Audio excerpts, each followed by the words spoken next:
Ya lo hemos dicho en multitud de ocasiones, que es un animal torpe, sin sentido de la orientación, incapaz de volver al redil por sus propios medios, y hay que ir a buscarla porque la oveja nunca va a volver. No es como una paloma mensajera o como un perro o como cualquier otro animal que lo dejas y él sabe volver por el rastro, por el olfato, por lo que sea. La oveja no. Lo segundo que se pierde en el capítulo 15 es una moneda, algo inanimado. La moneda no va a aparecer por sí misma, hay que buscarla, hay que ver dónde está. Y dice la Biblia que cuando esta mujer encuentra la moneda perdida, bueno, la alegría es tremenda y nuevamente comparte la alegría, el gozo y la bendición con los que la conocen y con los que sabían el problema que la mujer tenía, que había perdido dinero.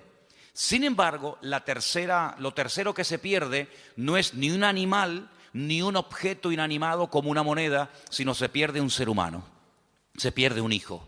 Y en este caso no vemos, como en el caso del pastor que fue a buscar la oveja perdida, ni vemos al padre como la mujer que busca la moneda. Vemos que el padre no va detrás del hijo, por una sencilla razón, porque ese es el camino que de momento su hijo ha escogido. Y lo que vemos en esta parábola, hay muchas enseñanzas, pero una de las cosas fundamentales que vemos en esta parábola, la famosa parábola del hijo pródigo, es que el padre no va en contra de la voluntad del hijo, aunque la voluntad del hijo no es correcta. Es decir, el hijo sí tiene voluntad propia. El hijo decidió marcharse y cuando quiera las puertas estarán abiertas, pero es el hijo el que tiene que reflexionar, es el que tiene que pararse y decir: he cometido una equivocación, me he equivocado, no he hecho correctamente. Y dice entonces en Lucas capítulo 15, a partir del versículo 17, algo muy interesante, y voy a leerlo. Lucas 15, 17. Volviendo en sí, el hijo pródigo, el que se marchó, dijo: ¿cuántos jornaleros en la casa de mi padre tienen abundancia? Abundancia de pan, y yo aquí perezco de hambre. Me levantaré e iré a mi padre y le diré: Padre, he pecado contra el cielo y contra ti. Sigo, versículo 19. Ya no soy digno de ser llamado tu hijo, hazme como a uno de tus jornaleros. Levantándose vino a su padre y cuando aún estaba lejos lo vio su padre y fue movido a misericordia. Y corrió y se echó sobre su cuello y le besó. Y el hijo le dijo: Padre, he pecado contra el cielo y contra ti, ya no soy digno de ser llamado tu hijo. Pero el padre le dijo a sus siervos, escuchen: sacad el mejor vestido y vestidle. Poned un anillo en su mano, calzado en sus pies, y traed el becerro gordo y matadlo, y comamos y hagamos fiesta. Porque este es mi hijo, muerto era y ha revivido, y se había perdido y es hallado, y comenzaron a regocijarse. El elemento, el punto fundamental para recibir toda bendición de parte del Señor es el arrepentimiento. Eso es lo que cambia todo, el arrepentirse. Parece fácil, ¿no? Parece algo muy sencillo, pero a veces hay vidas que se les ha hablado, se les ha testificado, se les ha dicho de todas las formas habidas y por haber, pero no quieren arrepentirse. Y la palabra del Señor dice que el Señor es paciente y misericordioso con todos, esperando que todos, no unos cuantos, todos procedan al arrepentimiento. Dice que en los últimos tiempos algunos le dirán a los creyentes: hermano, pero el Señor tarda mucho en venir. Y la respuesta que tenemos que dar ante semejante pregunta es: no, el Señor no está tardando. Lo que pasa es que el Señor está esperando a que más gente procedan al arrepentimiento. Porque si viniera el Señor en estos momentos, muchas personas se perderían y se condenarían eternamente. Por lo tanto, el Señor está dando un margen, está dando oportunidad para que la gente medite, vuelva en sí y reflexione y recapacite y se dé cuenta de que el camino que han tomado no es el correcto. Como el hijo pródigo. ¿Cuánto tiempo estuvo el hijo pródigo fuera de la casa de su padre? No lo sabemos, es simplemente una anécdota, es una ilustración, un ejemplo. Pero lo que está bien claro es que hay un momento en la vida del hijo pródigo en el que las cosas ya no marchan como al principio. Hay un momento en la vida del hijo pródigo que dice: yo antes comía mejor que ahora, yo antes vivía mejor que en estos momentos, yo antes tenía un nivel de vida que lo he perdido, y lo he perdido por mi mala cabeza. Lo he perdido por mi rebeldía, por mi orgullo, por mi desobediencia. Y reconozco que me he equivocado. Gloria a Dios, gloria a Dios. Pero podía haber estado el resto de su vida reconociendo que se había equivocado, pero seguía ahí. Pero lo bonito de esta historia es que este chico vuelve en sí, recapacita, reconoce que se ha equivocado, que como una oveja perdida se ha descarriado, pero toma una decisión: me levantaré y daré marcha atrás. En vez de seguir avanzando hacia la nada y hacia el precipicio más absoluto, andaré sobre mis pasos, iré a la casa de mi padre y le pediré perdón. Confesaré mi pecado. No diré, bueno, padre, aquí estoy. No, no, no. Sino le diré, he pecado. He pecado contra el cielo, contra Dios, y he pecado contra ti. Y reconozco que por mi mala cabeza, por las decisiones equivocadas que he tomado, ya no soy digno de que vuelvas a tener otra vez confianza en mí. Reconozco que si tienes misericordia y me quieres admitir, y si me haces como a un jornalero, en vez de tratarme como hijo, como a un jornalero, tienes todo el derecho del mundo de poder hacerlo. Porque mi testimonio ha sido pésimo. He desacreditado tu nombre y he sido un mal hijo. Y dice la palabra de Dios que este chico se levanta, no solamente se arrepiente, sino que él está dispuesto a dar la cara. Él está dispuesto a decirle a su padre todo lo que les acabo de decir. Y entonces cuando el padre ve que hay un verdadero y genuino arrepentimiento, un deseo de cambiar, un deseo de hacer las cosas decentemente y con orden, lo interrumpe. Porque ya no es él el que tiene que decirle al padre lo que tiene que hacer.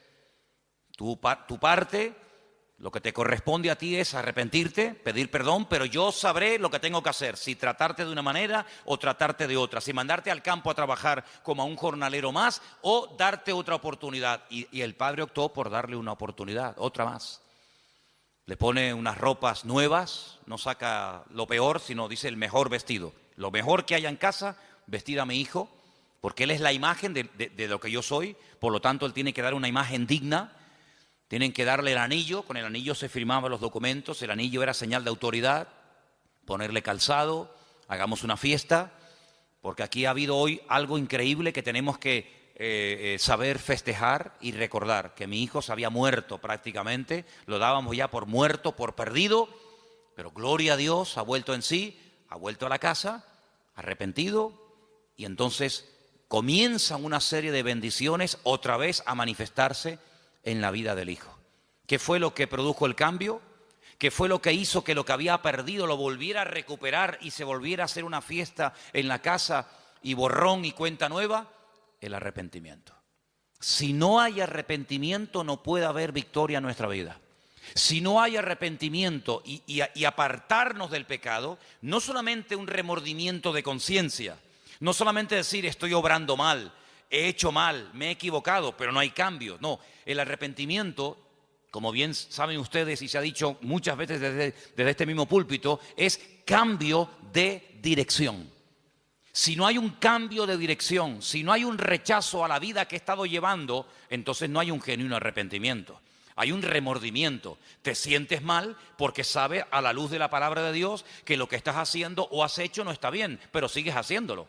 El arrepentimiento genuino es el que lleva a la persona a reconocer su error, pero a querer rectificar, a cambiar de dirección y a empezar una vida completamente alejada del pecado que hasta ese momento lo ha estado dominando. Entonces vemos en el hijo pródigo que él vuelve en sí, recapacita, retorna a la casa del padre, pide perdón y automáticamente, gloria a Dios, una lluvia, una cascada de bendiciones comienza a ser derramada sobre la vida de este muchacho, porque vemos que el arrepentimiento es la clave para toda bendición de nuestra vida. ¿Cuántos dicen amén? Seguimos en Lucas, capítulo 19. Estamos en el 15, nos vamos al capítulo 19 y ahora encontramos una historia real, porque la historia del hijo pródigo es una parábola que puede o no ser real. Pero la historia que vamos a analizar ahora es la historia de un publicano, del jefe de los publicanos. Un hombre con una buena posición social, un hombre con un buen puesto de trabajo, un hombre que ha tenido, entre comillas digo, la suerte de trabajar para el Imperio Romano recaudando impuestos, pero sabemos que los publicanos eran personas odiadas, eran personas que nadie quería juntarse con ellos porque los consideraban auténticos traidores, trabajando, levantando impuestos para el enemigo. Es increíble, de tus propios hermanos. Pero si tenían que recoger 20 denarios por día, por poner un ejemplo, ellos iban más allá y lo que recaudaban de más se lo metían en el bolsillo. Hacían un mal uso de la autoridad que habían recibido. Y hay un tal Zaqueo, capítulo 19 de Lucas, que es un hombre muy pequeño de estatura, se sube a lo alto de un árbol sicómoro, dice la Biblia, un árbol muy fácil de trepar, para ver cuándo el Señor pasa. Y para su sorpresa, versículo 5 dice, cuando Jesús llegó a aquel lugar, mirando hacia arriba, le vio y le dijo, Zaqueo, date prisa, desciende, porque hoy es necesario que pose yo en tu casa. La sorpresa de Zaqueo tuvo que ser mayúscula. La sorpresa de Zaqueo tuvo que ser inmensa. Es decir, no solamente se para, me dirige la palabra, sino encima me da el honor de poder llevarlo a mi casa. Bueno, a raíz de esto, dice la Biblia en el versículo 7, comenzaron las murmuraciones. La gente decía, ¿cómo es posible que ha entrado a la casa de un hombre pecador? Pero fíjate qué interesante, ya en la casa ocurre algo muy interesante. Versículo 8. Entonces Zaqueo, puesto en pie, dijo al Señor, he aquí, Señor, la mitad de mis bienes doy a los pobres. Y si en algo he defraudado a alguno, se lo devuelvo cuadruplicado. Ahora es cuando por primera vez vemos a Jesús abriendo la boca y diciendo algo. Hasta entonces sabemos que entró a la casa de un publicano, que estaba sentado a la mesa seguramente con sus discípulos, que estaban comiendo, pero si no hubiera sido por esta palabra de Zaqueo, probablemente el Señor hubiera entrado y salido de la casa de Zaqueo sin decir ni mu. Pero ahora se levanta el Señor y dice, hoy, versículo 9, hoy ha venido la salvación a esta casa, porque este también es hijo de Abraham, porque el Hijo del Hombre vino a buscar y a salvar, ¿qué? Lo que se había perdido. Dije el otro día que la palabra salvación se puede traducir por salvación, por sanidad o por liberación. Hoy esta casa ha sido liberada. Esta casa ha vivido bajo presión. Esta casa no ha vivido bajo la bendición de Dios. Porque este hombre ha extorsionado, este hombre ha engañado, este hombre ha mentido, este hombre ha hecho un abuso excesivo de su autoridad. Pero este hombre está arrepentido. Y está arrepentido de verdad. Hasta el punto que dice, voy a devolver cuadruplicado todo lo que he robado a la gente. Claro, estamos hablando de un judío. El judío sabía perfectamente que según la ley, cuando alguien robaba algo a alguien, si se arrepentía, no solamente era suficiente con decir, oye, mira, perdóname que te robé el otro día la oveja y aquí no pasa nada. No, un momentito. Tú estás arrepentido, pues dame la oveja. Pero no solamente me tienes que dar la oveja, sino que según la ley de la Biblia, tenía que darle 4 más. Porque tú has hecho uso de mi oveja. Tú has tomado la leche, seguramente los cabritos te los has quedado, tú has sacado un fruto, un beneficio de mi propiedad. Por lo tanto, si verdaderamente estás arrepentido, tienes que demostrarlo no solo diciéndolo, sino con las acciones. Porque una imagen vale más que 1000 palabras y porque por sus frutos los conoceréis. Entonces no es suficiente con que tú ahora te hagas el niño bueno y te levantes en medio de la comida para que todo el mundo te oiga y te digan, qué buen hombre, qué buena persona. Jesús, estoy arrepentido, soy un publicano, soy un sinvergüenza, soy un extorsionador, pero bueno, Señor lo sabe todo, gracias por venir a mi casa. No, voy a estar dispuesto a sacrificarme, a desprenderme de lo que a mí me ha dominado durante tanto tiempo, que es el amor al dinero. Y entonces el Señor se levanta y dice, ahora sí, amigo, hoy ha venido la salvación, la liberación, la victoria a esta casa. Entonces vimos en la parábola del hijo pródigo cómo las bendiciones del Padre cayeron sobre la vida del hijo cuando el hijo se arrepiente. Vemos que la bendición cae sobre la vida de Zaqueo y sobre su hogar cuando Zaqueo se levanta y pide perdón y dice y admite que ha defraudado, que ha robado, pero está dispuesto a devolver cuadruplicado lo que ha robado. Pero hay más ejemplos en la Biblia. En el libro de los Hechos, el capítulo 2, precisamente yo leía hoy esta porción y me llamó muchísimo la atención. Hechos capítulo 2, a partir del verso 36, cuando es derramado de una forma sobrenatural el Espíritu de Dios sobre aquellos que estaban en aquel lugar, muchas personas se rodean la casa y Pedro se pone en pie y dice, amigos, hermanos, que nos habéis escuchado hace unos instantes hablar en diferentes idiomas y los habéis entendido porque ustedes saben perfectamente lo que hemos dicho, aunque nosotros no tenemos ni idea de lo que hemos dicho, porque hemos hablado en otras lenguas, según el Espíritu nos da que hablase. Pues quiero decirles que nosotros primero no estamos borrachos. Esto no es efecto del alcohol, porque el alcohol no produce estos efectos. Si fuera así, hermanos, acéptenme esta broma, pues si yo quisiera hablar hebreo me emborracho y fíjate tú, hablo hebreo perfectamente y mañana quiero hablar griego y me tomo 5 cervezas y hablo griego y pasado quiero hablar con un alemán y me tomo una botella de whisky y hablo alemán. No, es que el alcohol no produce estos efectos. Todo lo contrario. Hasta el idioma que habla lo vas a hablar torpe y lo vas a hablar mal. Así que esto no es efecto del alcohol. Lo que aquí ha ocurrido, que ustedes acaban de oír y ver, esto es el cumplimiento de una palabra que estaba escrita nada más y nada menos que por Joel, por el profeta Joel, que dijo que en los postreros días el Señor derramaría de su Espíritu Santo sobre las personas. Y Él da una explicación y da un mensaje extraordinario que te animo a que lo leas. Pero cuando llegamos al versículo 36 de este extraordinario mensaje, dice el apóstol Pedro, Hechos 2:36, sepa pues ciertísimamente toda la casa de Israel que a este Jesús, a quien vosotros crucificasteis, Dios le ha hecho Señor y Cristo. Le ha hecho la máxima autoridad y lo ha nombrado como el Mesías. Este al que ustedes mataron, este al que ustedes rechazaron y crucificaron. Esa fue la reacción de los hombres, pero la reacción de Dios es que Dios lo ha levantado y lo ha hecho Señor y lo ha hecho Cristo. Y dice en el versículo 37, al oír esto, es muy fuerte, se compungieron de corazón y le dijeron a Pedro y a los otros apóstoles, varones hermanos, ¿qué haremos? Hemos metido la pata, nos hemos equivocado, hemos matado al Mesías, hemos matado al enviado de Dios. ¿Hay remedio? Bueno, yo dije hace poco en un mensaje que el diablo es un experto en cerrarte puertas y en oprimirte y en agobiarte y en pintarte un panorama catastrófico donde no ves salidas, ni puertas, ni ventanas, ni respuestas, ni nada. Pero nuestro Dios es un experto, aleluya, en mostrarnos la realidad, pero en darnos respuestas, en darnos salidas y en darnos soluciones. Cuando ellos dicen, bueno, ¿y ahora qué hacemos?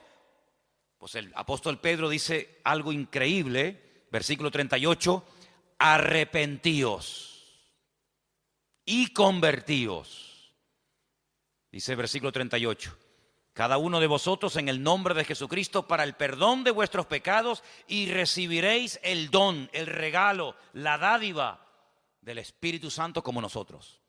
Y después les habla de la promesa.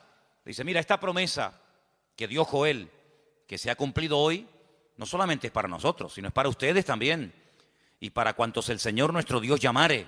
Y entonces dice que ese día se arrepintieron, se convirtieron, cambiaron de vida, se bautizan y automáticamente entran a formar parte de la iglesia, del cuerpo de Cristo, de la iglesia del Señor. Es decir, estamos viendo ejemplos de cómo las bendiciones del Padre se derraman sobre el Hijo pródigo cuando éste se arrepiente. Estamos viendo cómo la bendición llegó al hogar de Zaqueo cuando éste se arrepiente y está dispuesto a cambiar. Y estamos viendo ahora una enorme multitud de personas dolidas, compungidas, digamos, diciendo, madre mía, la que hemos liado, ¿ahora qué hacemos? Pero el apóstol Pedro le dice, arrepiéntanse, cambien, conviértanse. Y automáticamente la bendición de Dios también será vuestra y caerá sobre vuestras vidas y sobre vuestras cabezas. Entonces estamos viendo cómo para recibir las bendiciones, para vivir en paz, para tener libertad, para tener gozo y para que el Señor esté a nuestro lado, tiene que haber previamente un reconocimiento de nuestra culpa, de nuestro pecado, confesarla pidiendo perdón delante del Señor y cambiar automáticamente. De lo contrario, la palabra que oímos, si nos toca, nos convence, nos redarguye de pecado y no cambiamos, al final la palabra, en vez de convertirse en una herramienta de bendición, se va a convertir en una herramienta de condenación.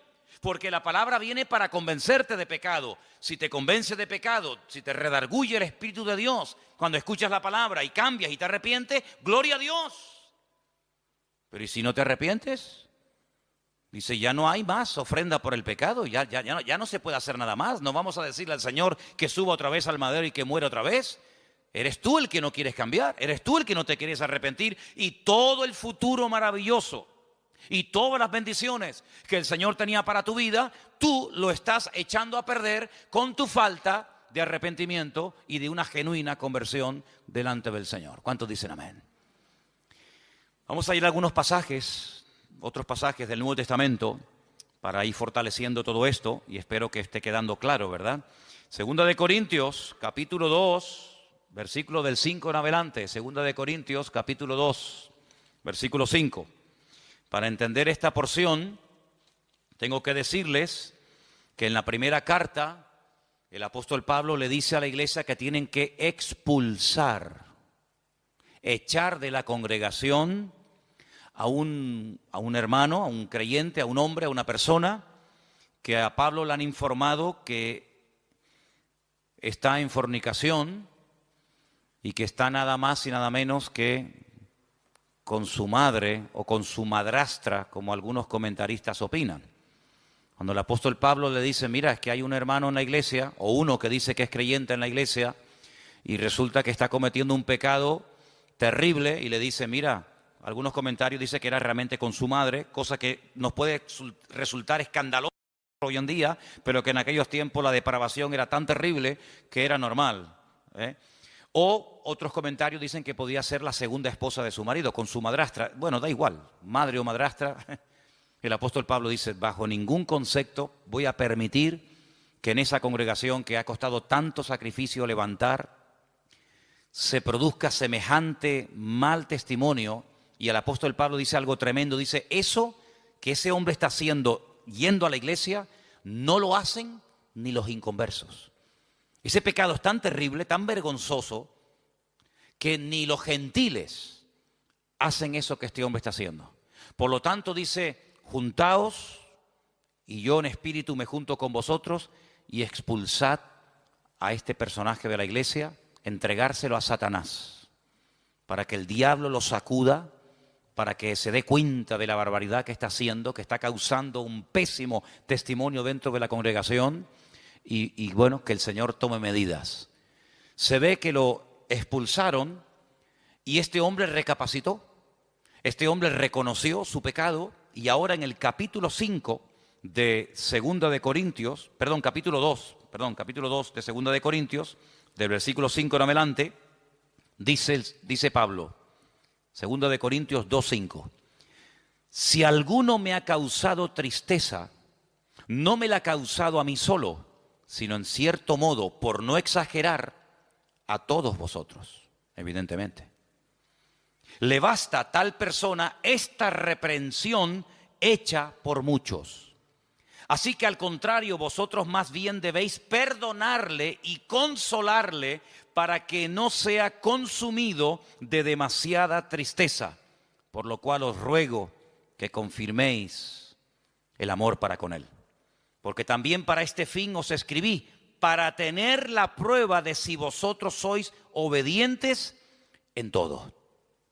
Al que vosotros perdonáis, yo también, porque también yo lo he perdonado. Si en algo he perdonado, por vosotros lo he hecho en presencia de Cristo, para que Satanás no gane ventaja alguna sobre nosotros, pues no ignoramos sus maquinaciones. Si lo que él dice que se haga en Primera de Corintios, que es expulsar a este hombre de la congregación, en la segunda carta que le escribe a la iglesia de Corinto dice, ahora este hombre ha pedido perdón, este hombre ha reconocido su pecado y ahora lo que tenemos que hacer es perdonarlo, consolarlo, volver a admitirlo en el seno de la iglesia, y si ustedes lo admiten, yo también. Si ustedes lo perdonan, yo también lo perdono. Y hacerlo pronto para que no le consuma la tristeza. Cuando una persona es reprendida, exhortada, puesta temporalmente en disciplina, esa disciplina tiene que surtir un efecto. Tiene que haber un cambio en esa persona. La disciplina no es punitiva, es decir, la disciplina no es para machacarte como la justicia del mundo. Cometes un delito y te meto en la cárcel. Me da igual si estás casado, si lloras, si coges una depresión, si comes bien, si comes mal, si tienes frío, si tienes hambre. A la justicia le da exactamente igual. El que la hace, la paga. Pum, al talego, fuera, se acabó. Sin embargo, la justicia de Dios no es punitiva, es con el objetivo, se aplica con el objetivo de restaurar. Se aplica con el objetivo de que la persona abra los ojos y se dé cuenta de que por ahí vas mal, amigo, de que esa no es la voluntad de Dios, que Dios nos ha llamado a vivir en santidad, y que cuando un miembro del cuerpo causa un mal testimonio, en cierto sentido, toda la iglesia está causando un mal testimonio, porque juzgan y sacan conclusiones equivocadas por la culpa de uno. Entonces el apóstol Pablo, viendo que la iglesia ha hecho lo que le dijo Pablo que hiciera, y viendo que este hombre se ha arrepentido, dice, volver a admitirlo. Pero ¿qué fue lo que hizo que Pablo y la iglesia lo volvieran a admitir y le volvieran otra vez a brindar el amor y el apoyo y la cobertura de la iglesia? El arrepentimiento. Porque el arrepentimiento, vengo diciendo en las porciones que estamos leyendo esta tarde, que es lo que produce el cambio. El arrepentimiento es lo que abre o cierra la bendición de Dios. Una persona no arrepentida, una persona que no quiere cambiar, una persona que no quiere dejar el pecado, Juan va mucho más allá y dice, probablemente no ha conocido nunca a Dios. Porque el que practica asiduamente el pecado y no siente remordimiento, sino que sigue y sigue y sigue, y le hablan y le dicen y escucha, y dice una persona reiterativa y que sigue pecando y pecando y pecando, el apóstol Juan dice, probablemente nunca ha conocido a Dios, porque el que ha conocido a Dios no practica el pecado. Una cosa es que no pequemos. ¿Quién no peca, hermanos? Pero otra cosa es practicar el pecado. Es decir, dice la Biblia que cuando conocimos al Señor, todos y cada uno de nosotros, en nuestra vida se manifestaban las características de los pecadores. ¿Cuál era? Pecar. Unos pecaron de una manera, otros pecaban de otra forma, pero todos nos encontramos al pie de la cruz, ¿sí o no? Todos tenemos que pedir perdón, unos por su fornicación, otros por su adulterio, otros por su vida de idolatría, otros porque vienen de la santería y de la brujería, otros porque vienen del agnosticismo y del ateísmo más absoluto. Es decir, cada uno tiene su historia. Cuando venimos al Señor, nos convertimos, nos arrepentimos, nos convertimos, las cosas viejas pasaron, y aquí todo es hecho nuevo, y ahora tienen que comenzar a notarse en nuestra vida cambios, a corto y a largo plazo. Claro, hay un margen, hay un tiempo. Pero lo que no puede ser es que pase un año, 2 años, y pasen los días, las semanas y los meses, y esta persona que dice que se ha convertido, que se ha arrepentido, que quiere ir en serio con el Señor, siga practicando y llevando la misma vida de pecado y de desorden que hasta el día de su conversión estuvo llevando. Juan dice, hermanos, la palabra no falla, el evangelio no es estéril. Lo que ocurre es que esta persona en el fondo nunca conoció a Cristo. Nunca nació de nuevo. Le gusta la iglesia, le gusta el evangelio, le gusta el ambientillo de los creyentes, pero no ha nacido de nuevo. Porque el que ha nacido de nuevo, el que ha conocido, el que ha tenido un encuentro personal con el Señor, dice, es totalmente imposible que continúe practicando el pecado como lo hacía antes de conocer al Señor. ¿Queda claro? ¿Amén? Bien, vamos a ver más pasajes. Tenemos un pasaje que es toda una consolación para nosotros. Primera de Juan, capítulo 1. Primera de Juan, capítulo 1, versículos 8 y 9. Un texto que nos da una esperanza y una tranquilidad tremenda a nuestros corazones. Dice la palabra así: si decimos que no tenemos pecado, nos engañamos a nosotros mismos. Y la verdad no está en nosotros. Pero si confesamos nuestros pecados, Él es fiel y justo para perdonar nuestros pecados y limpiarnos de toda maldad. Es decir, si hemos pecado y le pedimos perdón al Señor en un genuino arrepentimiento, El Señor siempre, siempre perdona. ¿Cuántos dicen amén? Siempre perdona. ¿No se cansa de nosotros? Yo creo que no. Yo creo que el Señor es un Dios que está tan deseoso de bendecirnos y de estar con nosotros, que en el momento en el que ve que verdaderamente estamos arrepentidos y le confesamos nuestro pecado, el Señor siempre, siempre perdona. ¿Saben cuál es el único pecado que Dios no perdona? El que no se confiesa. Ese es el pecado que Dios no perdona, el que no se confiesa. No es que el que no se confiesa, me da igual cuál sea. Si usted tiene un pecado y no lo confiesa, aunque no sea, como dicen algunos, el pecado contra el Espíritu Santo, pero sea cualquier otro, si usted tiene un pecado en su vida y no lo confiesa, evidentemente su pecado le va a condenar, porque pecado no confesado es pecado que te lleva a la muerte, porque la paga del pecado es la muerte. ¿Cuál es el pecado que Dios perdona? Aquel que se confiesa en un genuino arrepentimiento, invocando el perdón y la sangre de Cristo, y Él es fiel y justo para limpiarnos de toda maldad. ¿Cuántos dicen amén? Seguimos en Juan, capítulo 2, verso 1. Hijitos míos, estas cosas os escribo para que no pequéis. Ese es el objetivo, que no pequemos. Pero si alguno hubiere pecado, abogado tenemos para con el Padre. ¿A quién?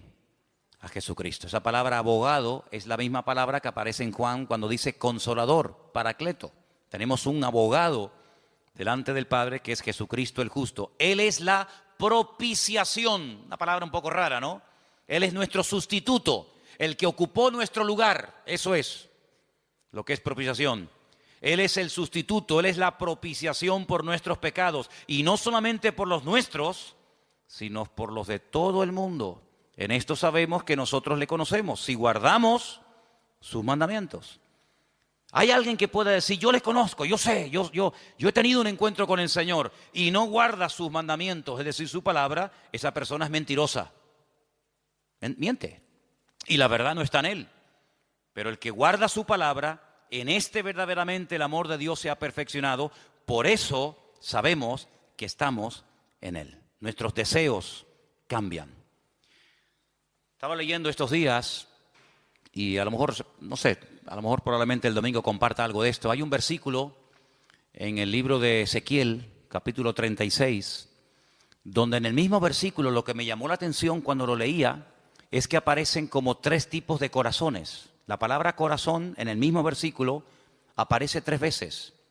Dice, yo les daré un corazón nuevo.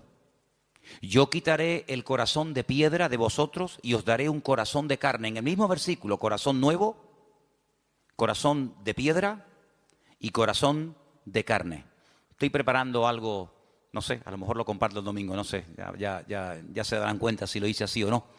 Pero lo que está bien claro es que el Señor, cuando viene a nuestra vida, nos cambia nuestros sentimientos, nuestros impulsos, nuestras emociones. Y en eso se conoce que una persona verdaderamente ha nacido de nuevo. No es que no pueda ser tentado, sino que no lleva una vida de desorden como la ha estado llevando hasta que llegó el punto en su vida de conocer al Señor. Se ha arrepentido, ha reconocido que eso no le agrada a Dios. Y no es que se arrepiente por miedo al infierno. No. No es que se arrepiente por miedo al castigo eterno, no. Sino que se arrepiente porque conoce y ama a Dios y no quiere ofenderle. Eso es una cosa muy diferente. No es que el niño se porta bien porque si se porta mal no le dejo jugar con la bicicleta. Entonces, como quiere jugar con la bicicleta, él se porta bien, pero si fuera por él se portaría mal. Pero como quiere jugar con la bicicleta, entonces se porta bien.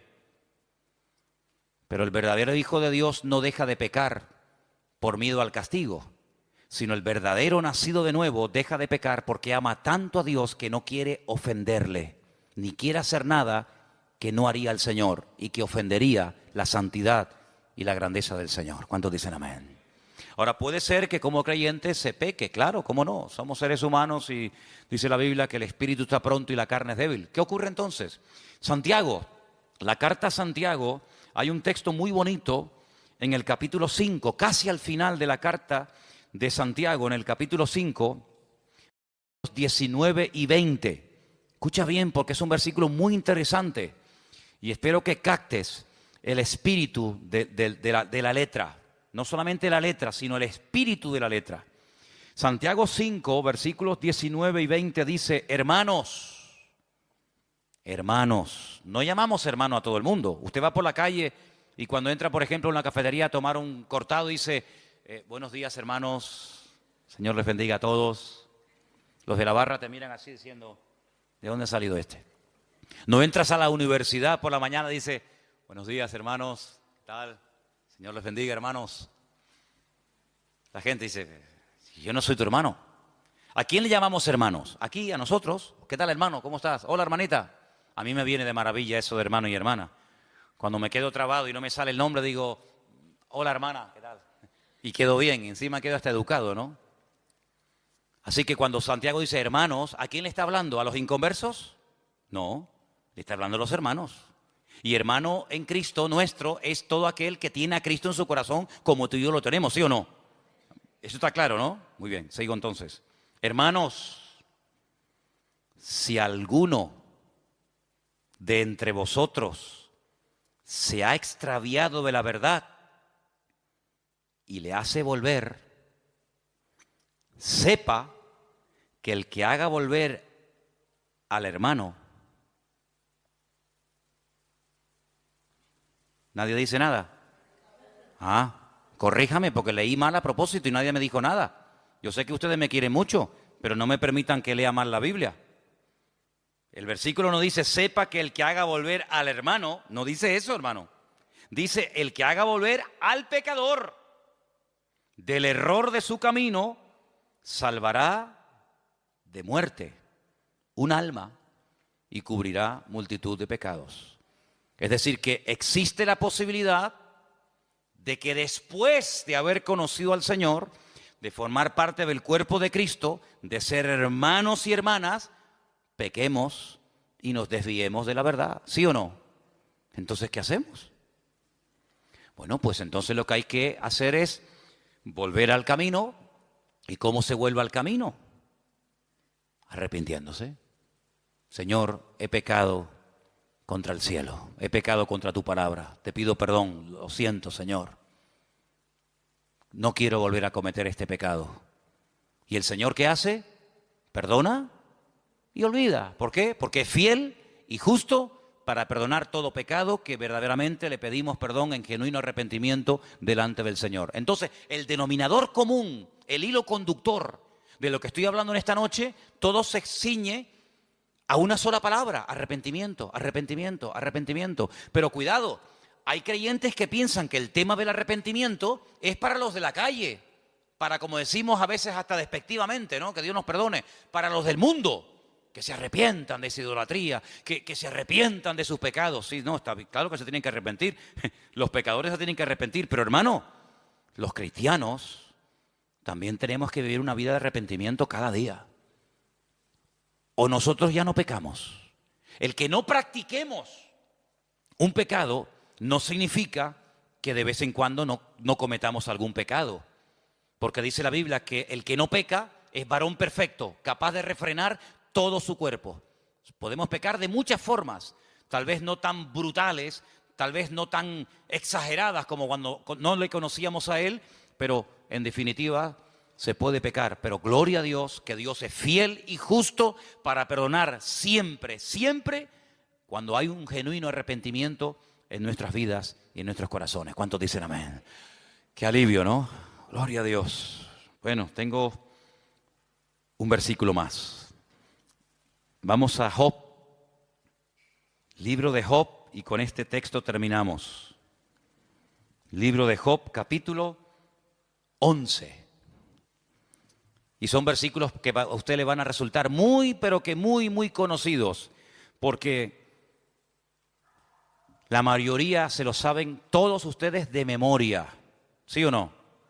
¿Se lo saben de memoria? Dice Job capítulo 11, versículo 13. ¿Lo leemos juntos? Me gustaría que lo leyéramos juntos. Job 11, del 13 en adelante. Cuando lo tengan, dígame, ya lo tengo. Lo tienes, ¿no? Dice, si tú dispusieres tu corazón y extendieres a él tus manos, si alguna iniquidad hubiere en tu mano y la echares de ti, y no consintieres que more en tu casa la injusticia, entonces levantarás tu rostro limpio de mancha, serás fuerte, nada temerás, olvidarás tu miseria o te acordarás de ella como aguas que pasaron. La vida te será más clara que el mediodía, aunque oscureciere será como la mañana. Tendrás confianza porque hay esperanza. Mirarás alrededor y estarás seguro. Te acostarás y no habrá quien te espante, y muchos suplicarán tu favor. Pero los ojos de los malos se consumirán, no tendrán refugio, y su esperanza será dar su último suspiro. ¡Qué maravilla de bendiciones! Dormir en paz, estar tranquilos, aunque sea de noche, será como la mañana. Es una vida victoriosa, segura, bendecida, prosperada. Todo eso está hermoso. Y si yo pregunto a cualquiera, ¿cuántos quieren tener esa vida?